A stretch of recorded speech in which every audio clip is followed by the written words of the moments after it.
Hi, praise the Lord. Good morning. మీ అందరికి కూడా ఒక తెలియజేయాలని ఆశపడుతున్నాను. విశ్వాసము ఒక్కొక్కరికి ఒక్కొక్క విధంలో అది ఉంటుందండి. అందరికీ కూడా సేమ్ లెవెల్ ఆఫ్ ఫెయిత్ అనేది ఉండదు కదండి. అంటే ఒక్కొక్కరు ఒక్కొక్క విధంగా వారు నమ్ముతారు, లేకుంటే ఒక్కొక్క విధంగా వారు విశ్వసిస్తారు. మరి అలాగే ప్రభు చేస్తాడనమాట.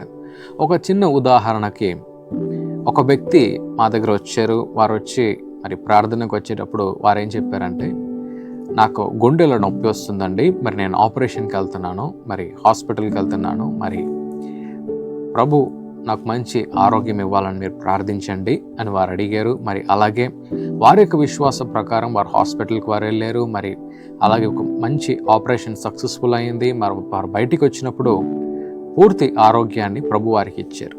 మరి అలాగే ఇంకో వ్యక్తి అలాగే ఆ మీటింగ్కి వచ్చారు. వారేమన్నారంటే, నేను ప్రభు దగ్గర మేము అడుగుతున్నామండి, ప్రభు మాకు పూర్తి స్వస్థతను ఇవ్వమని మేము అడుగుతూ ఉన్నాము.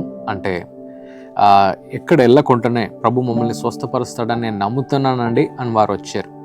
అలాగే మేము మా హీలింగ్ సర్వీస్లో వారు పూర్తిగా ఆ గుండె నొప్పి నుంచి మరి వారు హీల్ అయ్యారన్నమాట. అప్పుడు నేను ఆలోచిస్తూ ఉన్నాను, ఏంది ప్రభువా ఎలా ఉంది అని.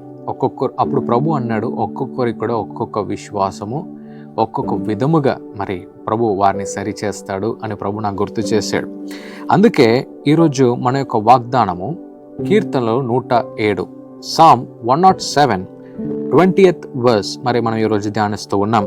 He sent his word and healed them and delivered them from their distractions అని ఉందండి. తెలుగు బైబిల్ ఎలా ఉందో ఒకసారి విందాం. ఈ వచనం ఏమని తెలియజేస్తుందంటే, ప్రభు స్వస్థపరిచే ప్రభు అని అది తెలియజేస్తుంది. మరి అలాగే ప్రతి ఒక్క నాశనంలో నుండి కూడా ఆయన కాపాడగలుగుతాడు అని కూడా ఈ వాక్యం మనకు తెలియజేస్తుందండి. సో అందుకే నేను ఆలోచిస్తూ ఉన్నాను, అంటే ప్రభు యొక్క మాట ద్వారా స్వస్థత అని రాయబడి ఉంది.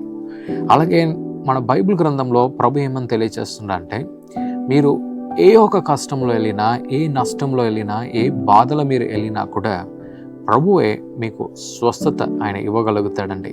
పూర్తి స్వస్థత మన ప్రభు మాత్రమే ఈ భూలోకంలో వారు ఇవ్వగలుగుతారు.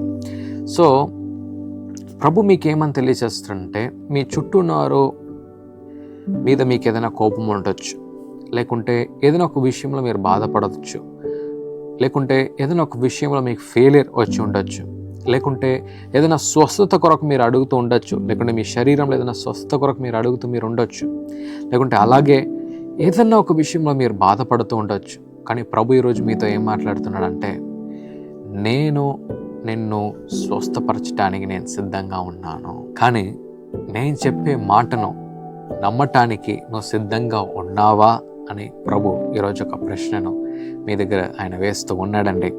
అలాగే మరి మనం బైబిల్ గ్రంథంలో మనం ఎవరిని చూడొచ్చు అంటే, ఒక నాయకుడు ప్రభు అయిన యేసుక్రీస్తు దగ్గర వెళ్తాడు.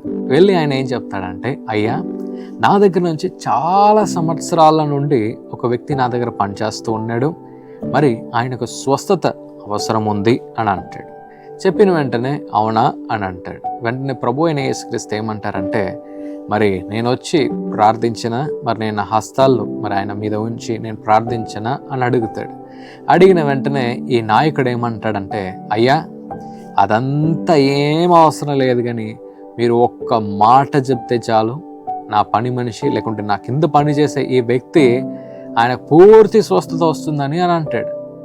చెప్పిన వెంటనే ప్రభు అయిన యేసుక్రీస్తు షాక్ అవుతాడనమాట. ఏంది, అందరూ కూడా పెద్ద పెద్ద లైన్ కడతారు, నన్ను చూడాలని ఆశపడతారు, లేకుంటే ఈయన చేతిలోంచి ప్రార్థిస్తే బాగుంటుంది కదా అని అనుకుంటారు, కానీ ఈ వ్యక్తి మాత్రం ఒక్క మాట మీరు చెప్తే చాలు, నా పని మనిషికి స్వస్థత వస్తుంది అని అంటున్నాడేంది అని చెప్పేసి ప్రభు ఆశ్చర్యపడ్డాడు అని బైబిల్ గ్రంథం తెలియజేస్తుందండి.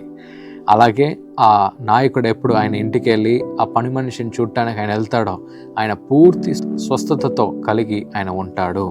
సో ప్రభు ఈరోజు మీ దగ్గర ఏం మాట్లాడుతున్నాడంటే, ప్రభు మీకు ఇచ్చే ఆ వాక్యాన్ని మీరు 100% మీరు నమ్మగలిగితే ప్రభు మీకు ఇచ్చే వాగ్దానాన్ని మీరు 100% మీరు విశ్వసించగలిగితే ఈ లోకంలో ఎవరు ఇవ్వలేని సమాధానము ఆయన మీకు ఇస్తాడు అని ప్రభు ఈరోజు మీకు గుర్తు చేస్తూ ఉన్నాడు. అలాగే ఈరోజు మనం అడుగుదాం ప్రభు దగ్గర, ప్రభువా నన్ను స్వస్థపరచండి, ప్రతి గాయాల్లో నుండి కూడా నాకు స్వస్థతనివ్వండి, నాకు ఎదురుగా మాట్లాడిన ఆ ప్రతి వ్యక్తిని కూడా క్షమించే కృపను నాకు ఇవ్వండి అని మనం అడిగినట్లయితే ప్రభు మన జీవితంలో కూడా గొప్ప కార్యాన్ని ఆయన చేయటం ఆయన ప్రారంభిస్తాడు. హల్లెలూయా. సో ఈరోజు మరి మనం అడగబోతున్నాం ప్రభు దగ్గర, ప్రభువా నన్ను స్వస్థపరచండి, మీ వాక్యాన్ని నేను నమ్మటానికి నేను సిద్ధంగా ఉన్నాను. అడుగుదాం, గొప్ప కార్యాన్ని చూద్దాం. ప్రభువా ఈరోజు మీ యొక్క వాక్యం ద్వారా మాకు స్వస్థత, మీరు విడుదల చేసిన మాట ద్వారా మాకు స్వస్థత, మీరు ఇచ్చిన వాగ్దానాల ద్వారా మాకు స్వస్థత అని ఈరోజు మేము నేర్చుకున్నాం. అలాగే ప్రతి ఒక్క నాశనంలో నుండి కూడా మీరు రక్షించగలుగుతారని ఈరోజు మేము నేర్చుకున్నాం. అలాగే మా జీవితంలో కూడా ప్రతి ఒక్క విషయంలో ఒక మేలుని మీరు చేయమని మేము అడుగుతూ ఉన్నాము తండ్రి. Yes Lord Father, we give you all the glory Lord Father in Jesus mighty name. ప్రతి విషయంలో ఒక విజయాన్ని ఇవ్వండి, అలాగే ప్రతి ఒక్క గాయాల నుండి స్వస్థతను మీరు మాకు అనుగ్రహించమని యేసు నామములో అడుగుతున్నాము తండ్రి. ఆమేన్. ఈ ప్రోగ్రాం మీకు ఆశీర్వాదకరంగా ఉన్నదని మేము నమ్ముతున్నాం. ఫస్ట్ లైక్ చేయండి, తెలిసిన వారు మీ ఫ్రెండ్స్ అందరికీ మీరు షేర్ చేయండి, తర్వాత సబ్స్క్రైబ్ చేయండి. తప్పగా ప్రభు మిమ్మల్ని దీవిస్తాడు. ఇక రాబో వీడియోను కూడా మీరు చూడండి, దీవించబడండి. ప్రభు మిమ్మల్ని దీవించును గాక. God bless you. అందరికీ శుభవార్త. ప్రతి ఆదివారము 4 గంటల నుండి 6 గంటల వరకు కూడా వరంగల్లో గొర్రెకుంటలో గిఫ్ట్ ఆఫ్ జీసస్ వర్షిప్ సెంటర్లో ప్రార్థన కూడిక జరుగుతూ ఉంది. మీరు పాల్గొనండి, ఇతరులకు షేర్ చేయండి. ప్రభు మిమ్మల్ని దీవించును గాక.